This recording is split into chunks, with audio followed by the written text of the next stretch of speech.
জামাই জগাই মাথায় কেউ নেই, তাই তোমাকে বরণ করে ঘরে তোলারও কেউ নেই। এতে দুঃখ পেও না, কেমন? মনে রাখবে যে আজ থেকে তুমি এই ঘরের জননী। আমি খেটে খুটে যা রোজগার করি, দেখো তাতেই আমাদের সুখে দিন চলে যাবে, কেমন? খুব ভালো। আরে ও খাদা, ও ভয় দরজা বন্ধ করে দিয়েছিস কেন? আরে আরে দরজাটা খোল। আমরা বউ দেখতে এসেছি।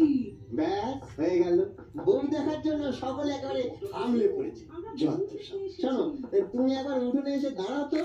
একবার যখন দল বেঁধে এসেছে তখন তোমার মুখ না দেখে নড়বে না। আরে ও খাদা, আরে কি হলো কি, ঘুমিয়ে পড়লি নাকি? আমি কিন্তু নতুন বউয়ের মুখ না দেখে নড়বো না।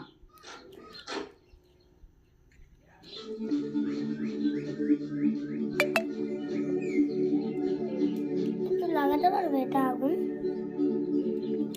ও মা, এই তো দেখছি এক গলা ঘোমটা টেনে কলা বউয়ের মতো দাঁড়িয়ে আছে। আরে ও বউ, ঘোমটাটা একবার খুলে চাঁদ বলনটা একবার দেখাও দেখি। আরে তবুও ঘুমটা খোলে না দেখছি। আরে আমাদের দেখে অত লজ্জা পাবার কিছু নেই, আমরা সব খেদার পড়শি গো, তোমার কাছের লোক। নাও নাও বাবসা, ঘুমটাটা খোলো এবার। আরে এ তো দেখছি বড় ঠেটা। আচ্ছা, আর করছো কেন বলো তো? পালিয়ে তো আর যাচ্ছে না, আর পরেও তো দেখে নিলে